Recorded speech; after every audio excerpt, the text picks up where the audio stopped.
welcome to Comic Soup. My name is Dave Penny, and I'll be your host for the next little while as we discuss topics on comic-related news and comics entirely. Today, I am joined by William Key and Jared Crispin. Hello. Hi. All right, so you know what? A lot of news have been brought out in the past couple of weeks since our last episode. A lot having to do with Marvel, actually. Marvel is really starting to seem to get into their next phase of their comic book movie series. Definitely one of the first ones that I'll definitely mention here. While everybody has actually known this was coming for a while, Vin Diesel is confirmed to be playing Groot for Guardians of the Galaxy's. Thoughts, gentlemen? A good choice. Vin Diesel is a pretty jacked guy, you know. He And if he only has to say one line, so Yeah, I am Groot. there you go. But is it like just one line for the whole movie, or just he'll just say that one line and he'll keep repeating it so that like he'll let people know that he's Groot? No. What I think they're probably gonna do is it's gonna be the same sentence, but it's gonna be like different ways of saying I am Groot. I am Groot. I am Groot.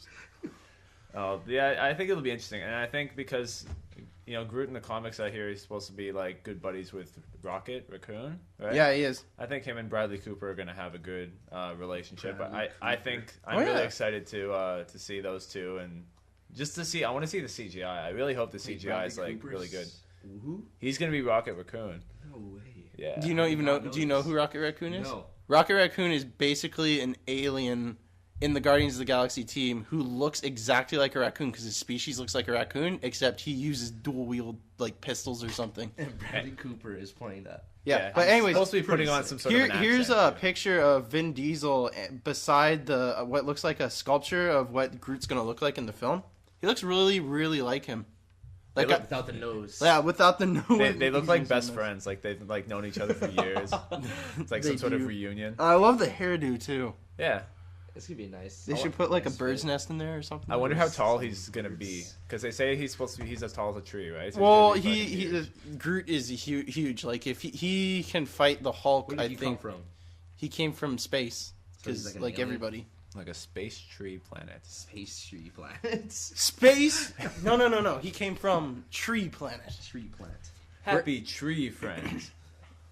So he came from a universe of homicidal animals and suicidal animals, huh? Alien trees. That I've never is seen possible. before. It is very possible, especially with being such a large and I think Vin Diesel has the voice for it too. Oh yeah. oh yeah, he's definitely got Even just his normal voice. His voice from Riddick is pretty much. Yeah, and I didn't notice, but you guys remember the movie The Iron Giant? Oh yeah. Yeah. He was voiced Iron the Giant. Iron Are Giant. you serious? Yeah. I did not know So he's that. he does he's- have the track record to back this up. He then. does have that kind of movie was a classic, low too. booming voice that could be used for a larger character. That I definitely think that they did make a good selection with making Vin Diesel Groot. But you did hear that Vin Diesel still was offered another role for a different Yeah, film. I heard that it was Vision was the other role, which I think Which that is one of the actually that was the rumored character he was supposed to be before he was offered Groot. But they also said there's been rumors going around about the Inhumans and him possibly playing Black Bolt, who's like the leader of the Inhumans. That would be like far down the line, like 2018, because like Guardians of the Galaxy is a standalone series. Yeah. I'm sure it'll probably cross over into the Marvel Cinematic Universe and the Avengers at some point if they go to space. Yeah. Right? So who the hell knows? Well, I had a really good thought. The thing is that I'm glad that Vin Diesel's getting like all these roles, but from what it sounds like, if they're giving him too many roles, like I'm not saying it's a bad thing. Like I mean, Groot only says one line during like the entire, well, not one line, but the same line for the entirety of the movie. So you can kind of expect that they're gonna try to give him a role that gives him kind of more of a more involved role. I mean, Groot is involved physically, but I mean like more along dialogue wise. Is this movie gonna be like funny at all? How they do like Iron Man? It's kind of Yeah. Well, it's gonna be. I feel like it's it gonna will have. be It's gonna. made I mean, they one of the team members is a freaking alien raccoon. That's true. Yeah, so I mean, like, at first, like, people who don't know about Guardians and then they see a raccoon talking, they can be like, that's kind of funny. Am in I itself. on like LSD or something right now? Yeah, it's like you got Chris Pratt, then you got a talking raccoon. Like, Why did I Chris sign- Pratt's gonna play Star Why Lord. did I sign up for this movie? Anyways, but yeah, that was one of the larger. What? Will you got something? No, to say? no. I was just gonna say, like, I don't know if you were concluding the discussion on that, but I was just gonna say, I'm Guardians is one of those movies I'm just really excited for 2014, as are most of the other Marvel movies coming out, because it's gonna be shaping up to be a good year for comic book movies. Oh, of course. And we talked about this already. Like, Yeah, we actually have like sexy. more news actually coming up on actually other big news for Marvel and DC. Speaking of Marvel, though, sticking with Marvel, it was actually confirmed that Paul Rudd. I don't know why, but I kept on thinking that it was Paul Rudd for the longest time. But Paul Rudd has been confirmed that he will be playing Ant-Man. Honestly, in my opinion, it'll only depend on which of the Ant-Mans that they pick. Because I think, Will, you mentioned that there's two of them. yeah, there was the Hank Pym and there was Scott Lang, I believe, one of those two. I would like it if they would go for Hank Pym because, I mean, I think he's a little more well known when you first. Well, when you first hear the name Hank Pym, you think Ant-Man, you think Wonder Jacket or Yellow Jacket. Yeah, it's Yellow Jacket. It's got multitude of names, but like, yeah, he's kind of the more popular one. I think Scott Lang's like a follow-up, right? He's not the original. They could do either route though.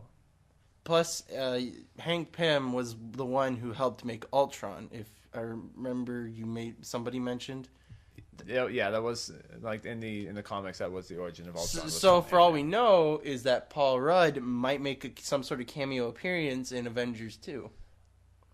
Maybe like a post-credits scene or something. That'd be. I don't know if he'd be. It's in not that the big movie. to have a post-credit. Yeah, Ant-Man isn't that big of a superhero to do that sort of thing. I feel like they'd sort of like. They kind of, because they sort of did the same thing with Hawkeye in the first Thor film. Like they kind of just like a hinted, small role, yeah. right? They gave him like a small little hint, like that part where he's in like the nester, like the whatever it was, pulling the bow and then firing it. I think they'll do something more little subtle like that.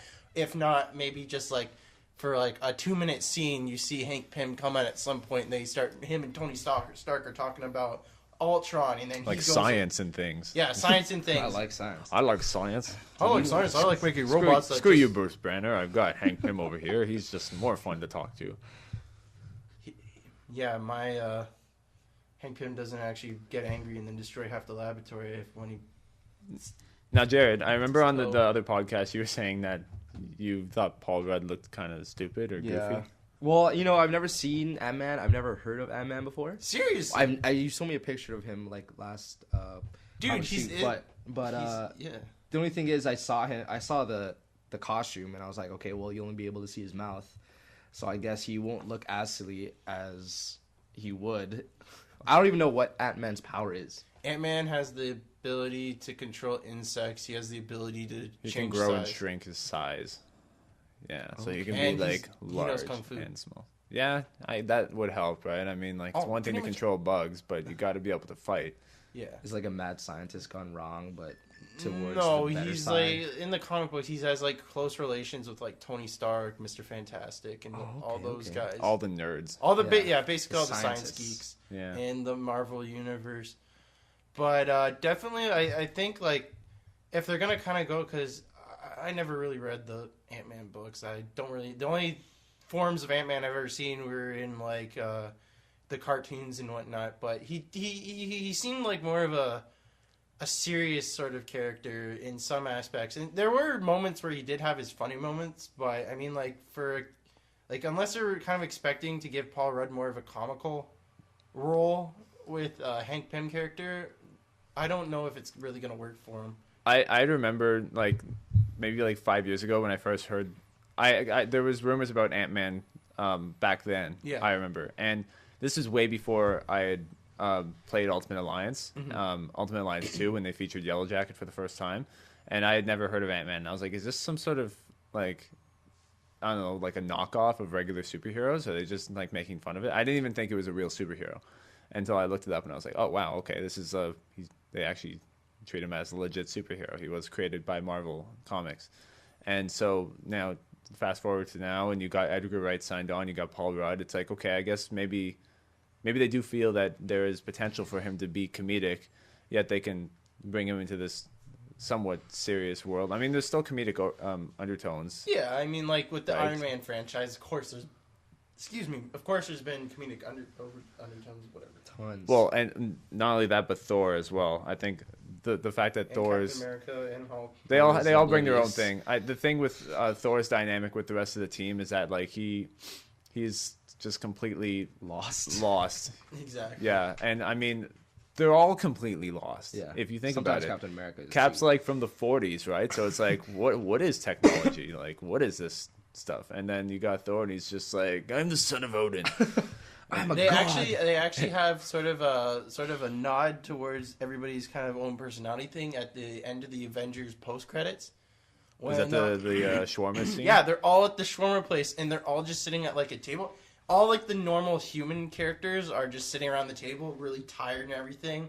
Captain America's kind of eating his shawarma, and then you just see Thor just literally just grabbing shawarmas and just munching hard on them while everybody else around him is just tired. This is delightful. You know, Bring me another.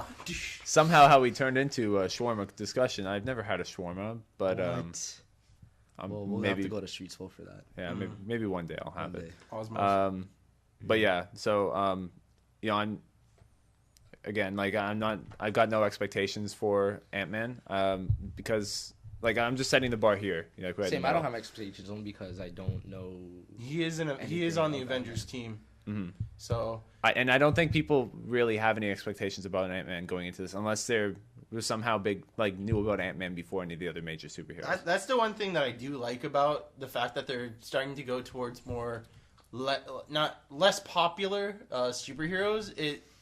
So it kind of gives, because then you can't really have high expectations with like less popular superheroes because like there's so many different like versions of them, or there's just so many different ways that they could go by utilizing them throughout the movie franchise that they're not really important enough that they have to keep to the actual storyline of like the comic books or the comic books. They can kind of modify it, and you kind of won't really care because you're not like Iron Man or Spider-Man or Hulk. Yeah, or one of the major characters. everyone knows the origin of Superman. Everyone knows the origin of Batman. Everyone knows the origin of Spider-Man. Like it's been overdone several times. Yeah. Like for someone like the Guardians, for someone like Ant-Man, you know, you've got the chance to do what you want with it because I mean, sure, you're gonna have to make reference to the comics for sure. I mean, you can't forget about it because that's where they started. But you have the chance to make it something fresh, like a fresh take for the movies that would entice fans to go back to the comics and read more about it if they definitely. actually enjoy these characters. And so that's why I feel like, you know, I am excited because of all the news I'm hearing about Guardians. And like Ant-Man, the bar is set in the middle for me. It can go up or down, but I'm not setting it at as high of a bar as when I remember Amazing Spider-Man first announced. Because, you know, when Spider-Man 3 came out, I was let down and they canceled the series. And then Amazing Spider-Man, I was up here. I was expecting a lot from the series. So that's my that kind of take goes on back to my point about less popular characters, people caring less about how they turn out because that they're not as iconic or as mandatory to follow the certain guidelines that the hero set in the book because they're not really that popular and not many people like already read them. So you kind of have the chance to freeform their origin story and sort of thing. That sort of thing. Is Right. Ant-Man gonna have his own movie? Yeah. Yeah. Okay, so if you saying how you know how we were Makes me talking wonder. about what? Makes me wonder now that I actually think about it. Just before. Yeah, actually, no, wait. Finish your thought first, because this Okay, kind of has to do with something Because else. how you know Iron Man had his big movie, Thor had his big movie, Spider-Man and whatnot. Do you think since not a lot of people know like the origin of Ant-Man, that this movie will be a disappointment? No. No. You I think? think it's more along the lines of opening people to a new idea, I guess you can say. Because we've all heard the old guy builds a suit, guy uses technology, guy uses some form of gamma science or mutation to get his superpowers. Mm-hmm. This is something that's kind of unique out of that idea that doesn't have to do really much with as much as magic or mutations or gamma radiation or armored suits. This is about a guy who literally just found his powers with bugs and utilizes that. I'm also thinking too about like a lot of the graphic novels more recently that have been turned into films. Like I know Red was a graphic novel. I believe The Losers was a graphic novel. Watchmen, Sin City, I believe, was a graphic novel. I don't know how popular those graphic novels were before they became films. Yeah, they weren't like huge. I know Watchmen was pretty big. Yeah, Watchmen though was other pretty than big. that, yeah, Sin City, I don't know. So I like exactly like for those films, they looked interesting, especially Sin City. I like the style of Sin City. I've never seen it. I feel bad for saying that. I feel like I should. Good style movie. It's an okay movie. It's all for the style, fun. right? Yeah. Like it's an art film. I feel Bruce like, Willis, but my boy. yeah, like those films, like kind of similar to the case of Ant-Man and Guardians, who are more central comic like characters, more popular to like family people. I guess there was no expectations going into it, unless you came across it in a comic store before you ended up like hearing that it was going to be turned into a film. And you got really into it. Yeah. Anyhow, now that we've kind of covered Marvel movie news, I feel like we should kind of take at least a single topic break from Marvel, because we actually have quite a bit to discuss with Marvel-based comic books today. Fine, if you really want to. Whoa! I kind of got to give some love to other comic books in series, because I don't want to seem like some super Marvel fanboy, although I really am. So, biggest surprising news out of all the topics I have here that kind of, when Will told me the other day, I kind of got blindsided just by how random the selection was. It's still a rumor though, so I don't. If that's the one, it's only rumor. It's not confirmation. It's just out of the blue. Denzel Washington playing as the next Green Lantern for the Batman versus Superman movie, which is pretty sick. I like that choice. It's cool. They want to add in the Green Lantern. I think that's an okay move. But Denzel Washington, though... In the cartoon, he was black. Yeah. And in the movie Green Lantern, he was white. That was the original Green Lantern, though. Yes, but anyways, right when you told me, when we were in Chris's car, you told me that, Denzel Washington is going to be Green Lantern. Right when you said that, I tried to imagine him in the costume. And I could fully see him only because I saw the cartoon. And he, the guy was black, and which is...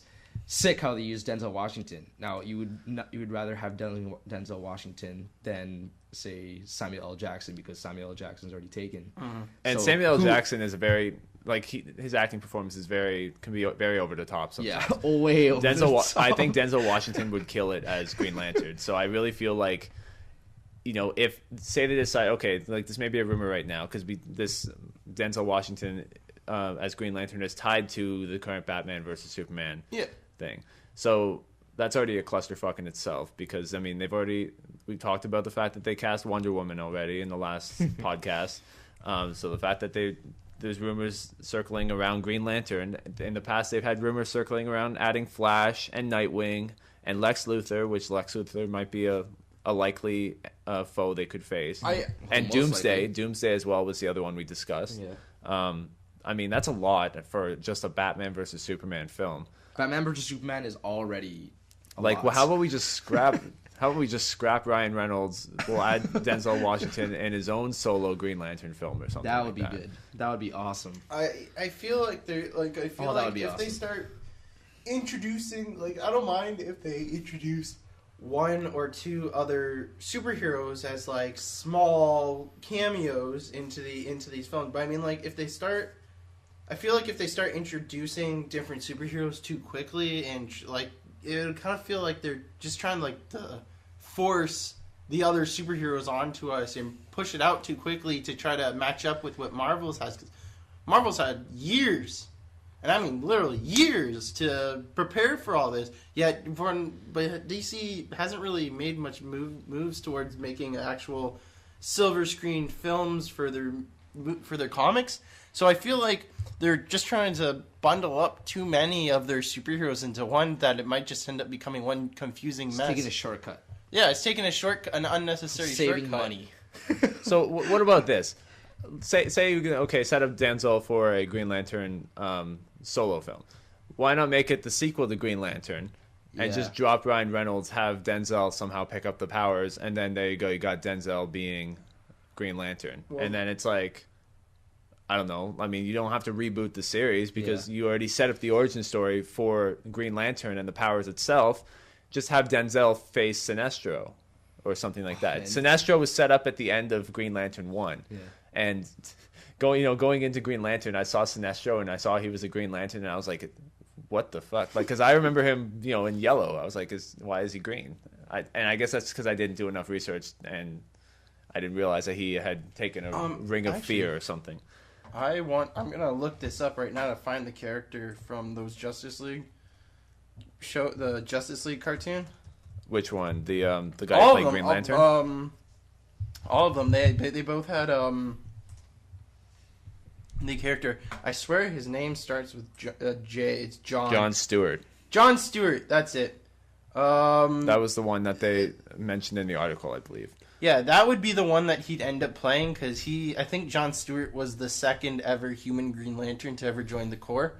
Yeah, so why not? I mean, what would be wrong with doing a follow-up Green Lantern movie where he becomes the new Green Lantern? Yeah, they could. That's literally how they could do it. And then we can just drop Ryan Reynolds off the face of the earth. They don't have to drop Ryan Reynolds. Like, they don't have to drop him entirely. He can still have parts because Hal Jordan still has like his parts and roles to play. Right, but he doesn't have to be in a much. He doesn't have to overshadow Denzel Washington as he's We can all just come to the point. He's gotten past that I'm a noob at this Green Lantern thing sort of stage. He defeated that giant planet-killing alien thing. So maybe now just move away from Hal Jordan and give another person the spotlight. Because, I mean, the Green Lantern Corps isn't just about one person. It's about the Green Lantern Corps. Yeah, it's about the entirety. So it wouldn't surprise me if they... Registered trademark, LTD. Yeah. I think Denzel Washington would be an excellent character for Green Lantern because I'm looking back at when you played the movie Unstoppable. I don't know if you guys seen that movie. No. The train movie. The train one. And Remember the Titans. You guys obviously. Oh yeah, Remember the Titans. See the way that he acts. And Man on Fire, if you've seen that one. Yeah, and that one too. And Two Guns. Two Guns. Seeing Denzel Washington play a superhero movie would just probably be one of my favorite movies because I've seen a lot of Denzel Washington movies. Now that I've actually thought about it, yeah, I've seen quite a few. We were actually watching Remember the Titans the other day. He actually... He's one of my favorite actors. I don't want to say he's but he's definitely inspirational. Yeah. Like in his roles that you can sort of. He's always the guy that tells people his own fortunes and own advice and whatnot. Are you worried that he may be too old for the role? No, not at all. I don't think really age has anything. Because he's older than Ben Affleck. How old is Ben Affleck? 44, I believe. Oh, no. But it shouldn't matter. I mean, Denzel's got to be at least close to 50. If Harrison Ford can do the 5th Indiana Jones film, if Arnold Schwarzenegger can still be doing movies, so if so can Sylvester Stallone, I think Denzel Washington can make it. Right. Okay. Yeah. Just wanted to. But I'm excited to throw that question to see out if there. This rumor is true. I do think that he could do it, and I do hope that I do have my doubts, but after you explained that we've seen so many movies, inspirational movies and good movies with Denzel Washington, that kind of negative ideas towards him are kind of dissipating. Yeah, every single movie that he was in has been good that I've watched. I haven't seen any movie actually sucked in. Even Two Guns, I remember seeing that over the summer. Yeah, he was with Mark Wahlberg. Yeah. No, they were both fine in that movie. I mean, Mark Wahlberg, I don't know about him as an actor in general, but he's a funny guy. Yeah, he could be. Yeah, he's funny. Yeah, but what was it? Pain and Gain? Was that the other one? Did you guys see with that? Dwayne the Rock Johnson? Yeah, I thought he was fine, and I liked him in Pain and Gain. But we're not talking about Wahlberg. Yeah, we're talking about Denzel motherfucking Washington. No, Denzel's great. He's got years of experience behind him. A lot more than Ryan Reynolds. Oh, a lot more. And we were talking about on one of the podcasts, I can't remember. Carter said that, the case of Ryan Reynolds, it's not Ryan Reynolds. It's just, I guess, a lot of the writing behind what Ryan Reynolds is doing. I think it's also the roles that they give him. Yeah, he didn't get a good enough justice as Deadpool. I think he still has potential, like to be a better Deadpool than he was as Green Lantern. I wish they didn't make him like that. Yeah, because in like the 5 minute scene where he was talking, I thought there was some potential for humor with his character. So there's definitely potential with Denzel Washington over Ryan Reynolds as a Green Lantern. Agreed. I really hope that they do take this somewhere. Like, although I don't think that they should really add any more into the.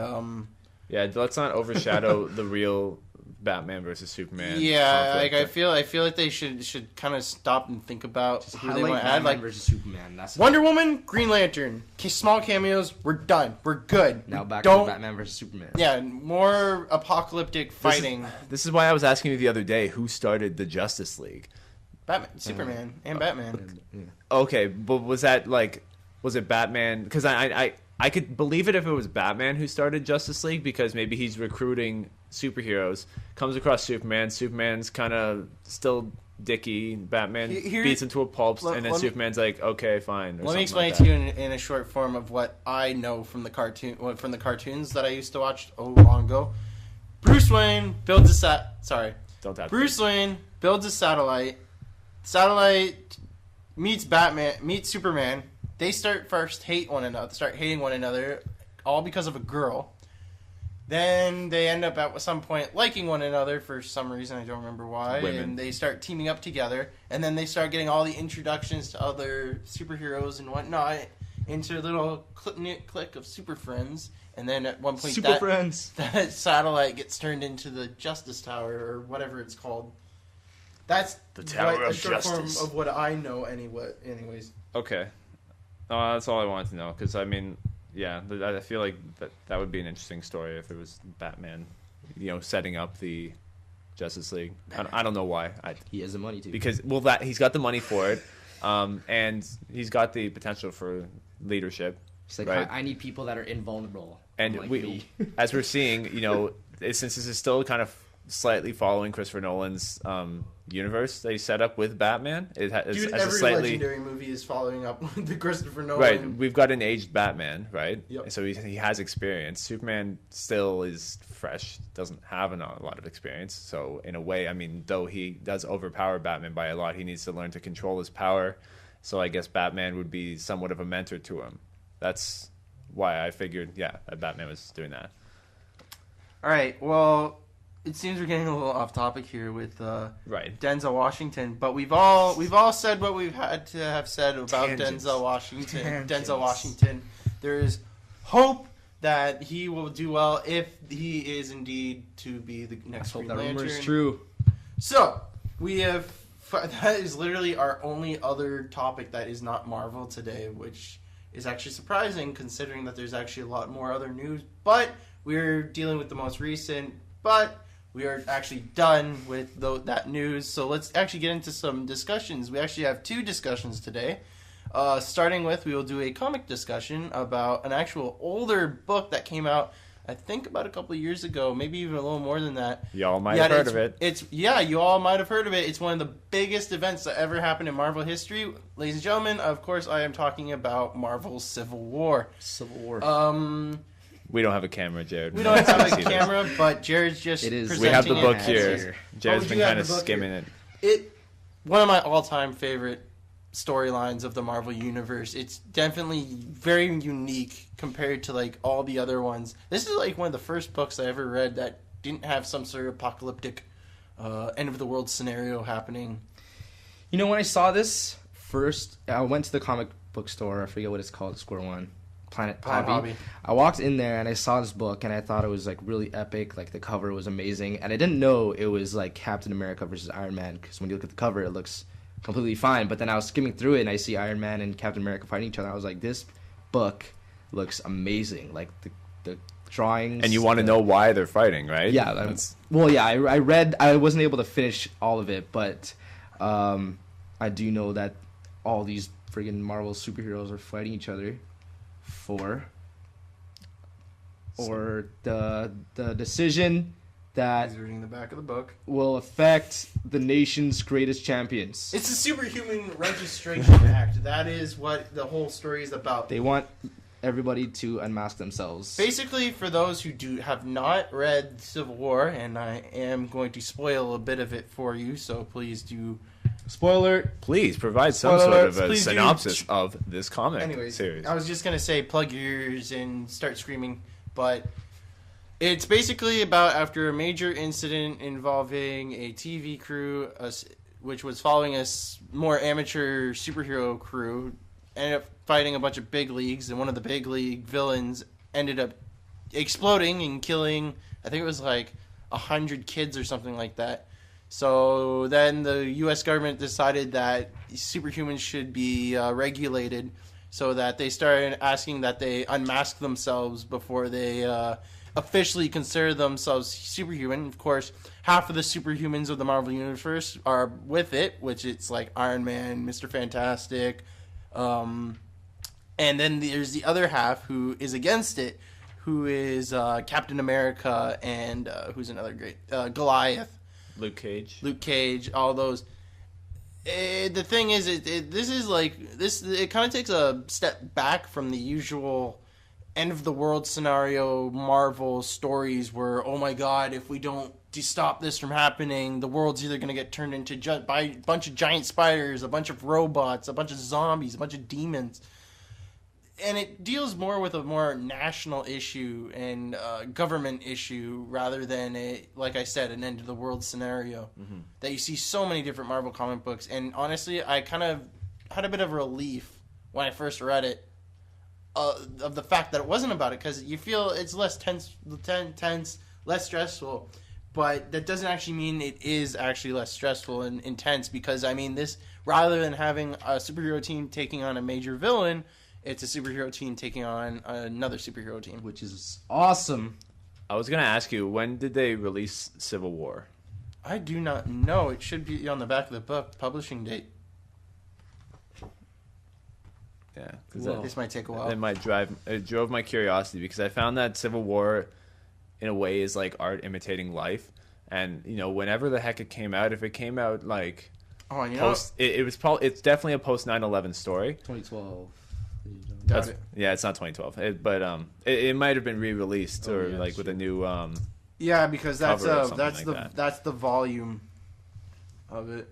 It was a Marvel Comics crossover that went from 2006 to 2007. It's so in a way, you know, comic book artists, you know, they try to echo real world issues in a lot of their art, you know, as a way of just tackling what's going on in the world through their own means. And so I feel, in a way, when I was reading up and doing some research on Civil War, that this was kind of echoing a lot of the overseas wars and stuff like that that's been going on in the past, you know, anything post 9/11, a lot of the issues we had to face at that point, and of course any, you know, disputes we've had between any countries that have probably been allies in the past. Yeah. So I thought, like, in a way, and this is how the comic book artists bring it back to a world that we love and admire. So, yeah, that's how we can somehow relate to all the bullshit that is going on in the world day in and day out. I don't know. That's, without reading the comics, that's what I kind of got that's what I got out of it.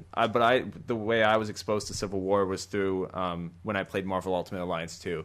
That was the focal point of the entire game, which is pretty like.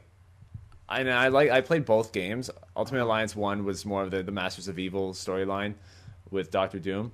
That was fine, you know, an array of villains to face. When I came to Ultimate Alliance 2, I didn't know. I heard about Civil War. And then when I actually played it, I was blown away by the story, and it was just awesome, because it was like choices and things, and I like making choices. And I like how loose cannon though Marvel was with this book, especially at the beginning. You find out that like they literally kill 100 kids in this book, and you don't usually see that sort of level of violence. Like, I mean, in cases you do, like in the Venom series, you see Venom kill a bunch of adults, but you never at all ever hear of kids getting killed in a comic book.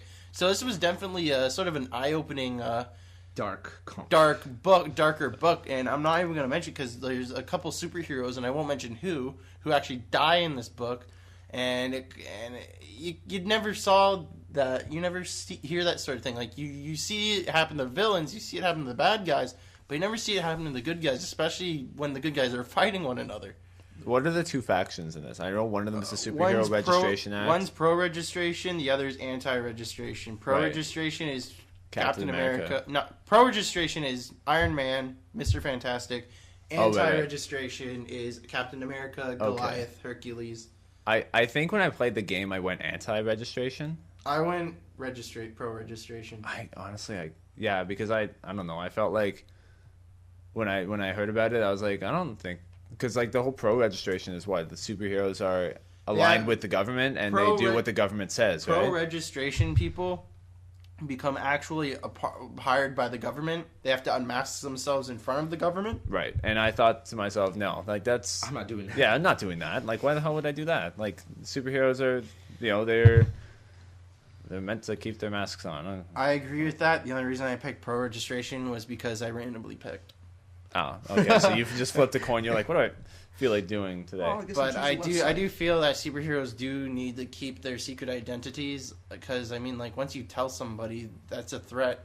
Especially when you look at it through the eyes of like Spider-Man or Captain America or not Iron Man. Iron Man, everybody already knows who Iron Man is. But I mean, like with Spider-Man and Captain America, who have enemies out there who are seriously dangerous and can seriously kill people. And this was probably the risk they would have been taking too with being pro-registration, because, like, you unmask these heroes, all their families and friends are now a threat because everyone knows who they are. Yeah. I mean, Captain America is the other hero besides Iron Man. People know who Captain America is too, right? Well, I'm not sure about the current Marvel universe, but when this was first done, nobody knew that Steve Rogers was Captain America. Really? Okay. Well, besides the people that he worked with, like S.H.I.E.L.D. and Tony Stark and all the Avengers. That's surprising. I honestly thought that everyone knew that Steve Rogers was Captain America. The only people who I know of who are known in the Marvel Universe are the Fantastic Four and Tony Stark. That's literally all who I know is actually known as a superhero by the general public. Okay. But I like this story just because of how many superheroes it actually mashed together. Because this wasn't one of those Avengers versus Avengers thing. This was a full-on army versus army of superheroes battle. Like, they don't even have, like, there's some characters that don't even talk, but they're just in here. They're fighting. There, yeah. Like, I just saw Daredevil just there. I just saw Cloak and Dagger. Yeah. I still need to finish this. They definitely have... And Falcon's there. A lot of even lesser characters. Like, they have I think it's Namor, the guy's name is? Namor. The king of the water. Woman Hulk. Woman Hulk, She-Hulk, yeah. No, Hulk isn't in it. That's the Hulk's not in it. She-Hulk. Yeah, She-Hulk. Well, She-Hulk is in it, and Hulkling is in it as well. Yeah, I guess Hulk was asleep.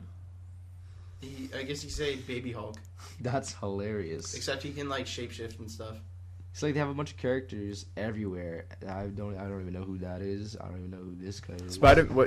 Just Spider-Man was pro or anti? Spider-Man was at first pro, and then he became anti at the end. All right, good job on him. Yeah, he should have been anti the whole friggin' time. I don't know why he. Yeah, he even unmasks himself in front of, and Joe. There's a scene where Joe Jameson sees it. I wouldn't be surprised. And he passes out. He faints because he sees it. They have BBC on Parker, CNN. Parker was Spider-Man. Yeah, that's really cool when they show the real life reporters and stuff like hilarious. That. Oh man, this is definitely a very informative book. You definitely can tell that this book is taking different angles from different arcs and stories from other comic books, and then later on in the book they'll actually make a nod to that, which is also really cool. Yeah. What are you looking at? No, we're looking at this one of the, I guess, chapter covers. Yeah, they got some really cool chapters. Friends. Well, that's actually when he's not the Crimson Spider, but the robotic. He gets the robotic suit from Tony Stark. So I'm seeing what looks like Bullseye, Venom, Jack-o'-lantern, Green Goblin's there.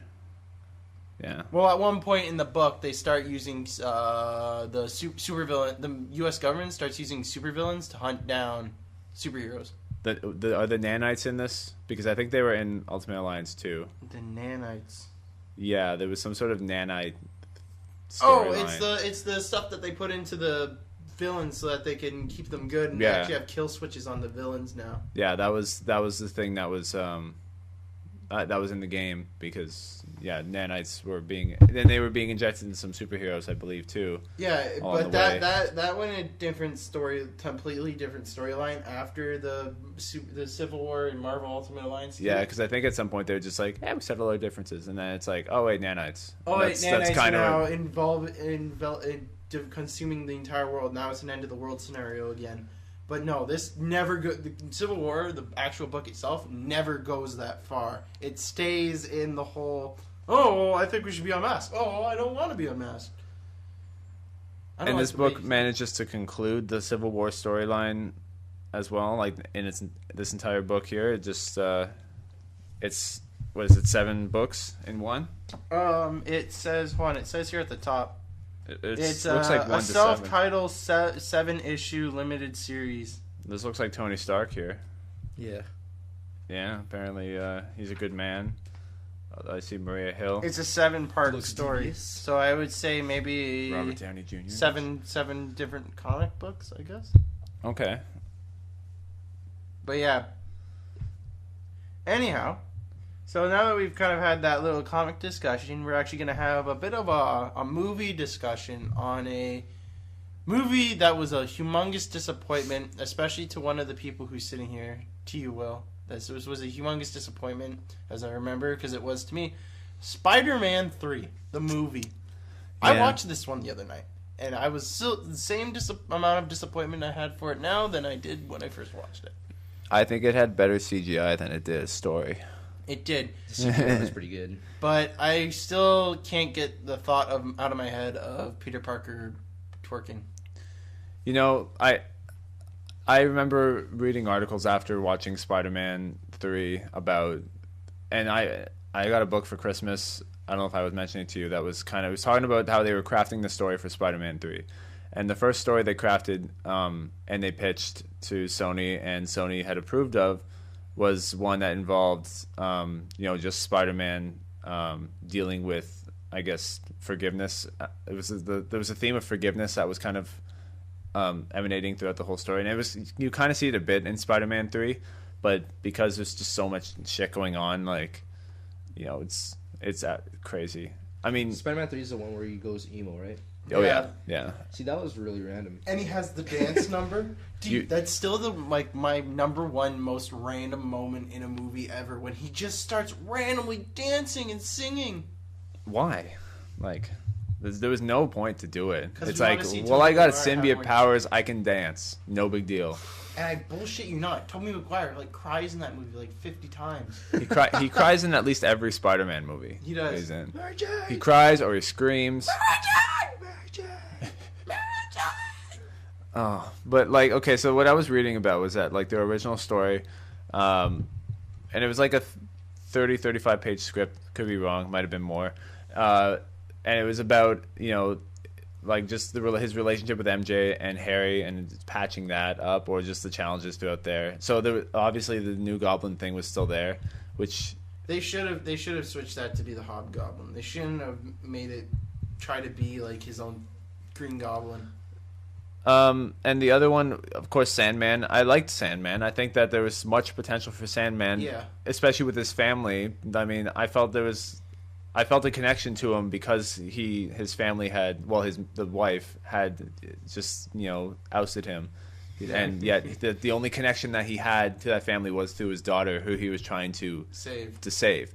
That you can feel a connection to him at that point, and I love that.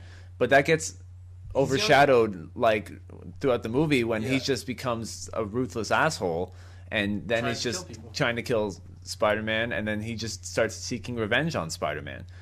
So because Venom then corrupts his mind, but he does it in the worst way possible. they also did no justice to Venom either. That is possibly like as I am now because I'm a huge Venom fan.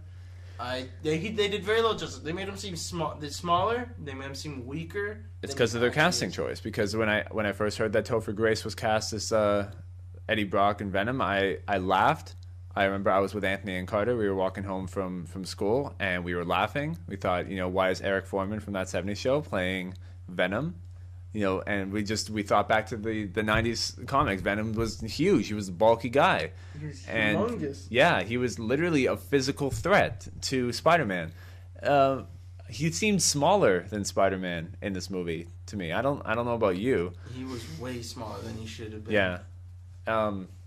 Maybe it's because Topher Grace is younger than Tobey Maguire in age, but that's another thing. Like, he's just... They should pick someone bigger. They should have picked, like at the end when Peter puts all those pipes around Topher, or whatever his name is, and smacks the pole to the pole so it makes the sound. When Venom went all freaked out and huge, he should have been that big from the start. Yeah, I guess so. I mean...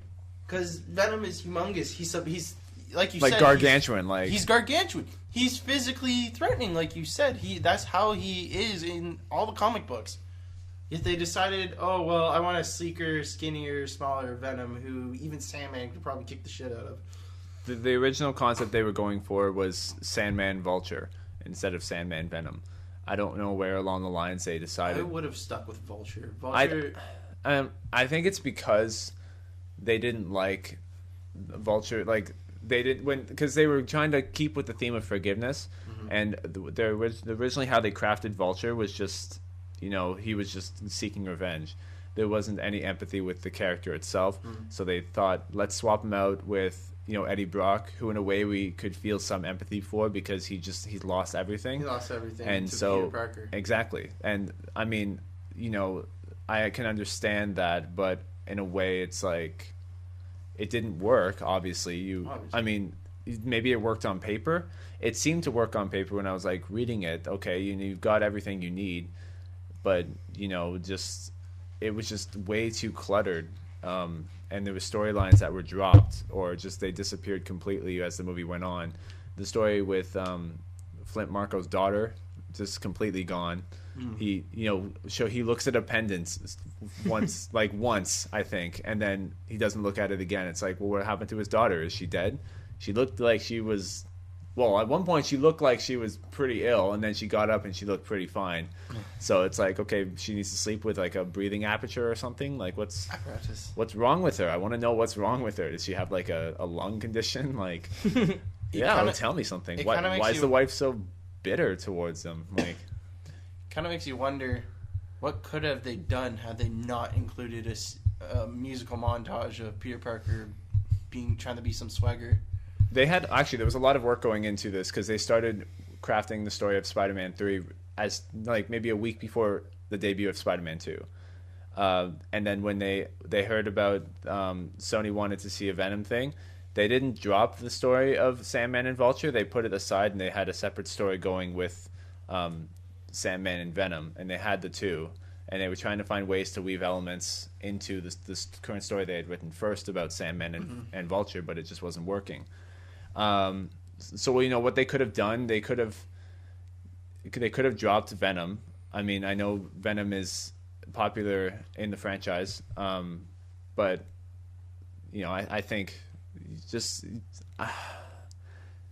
I liked Sandman as a villain. He could have worked as a standalone villain, I guess, but he is a common criminal, right? And in a way, like Rhino is, he needs to be led. He doesn't seem like. So what you're saying? He's more of a super goon than a. He's a super goon. Yeah, he's a goon. He's a goon with way too much powers that he knows what to do with. Yeah, he's definitely like that sort of thing.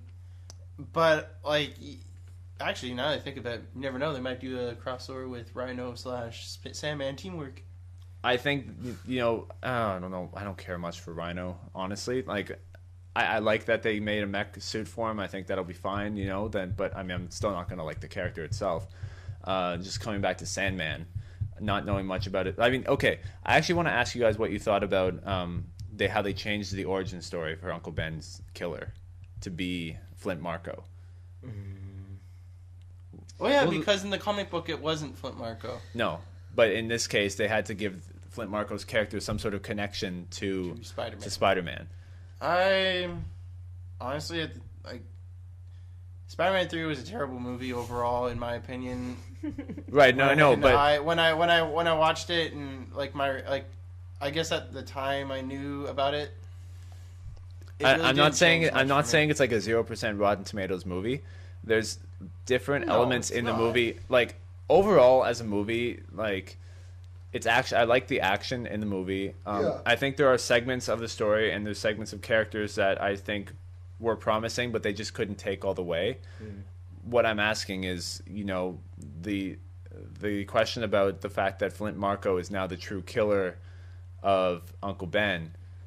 I mean, do you think that was good? Did you like that they tried to change it? No, I don't think it would. I don't. Yeah, but it would give. I mean, in the case of the fact that the Venom suit is on, Spider-Man, it now gives Peter a reason to seek revenge on Uncle Ben's killer yet again. Yeah. Right. That was. It could change the story. I feel like it changes the theme of the movie. Yeah. It doesn't really change the story because I don't think it would matter regardless who killed Spider-Man's uncle. Would still be Spider-Man. He'd still be pissed. He'd still be Spider-Man.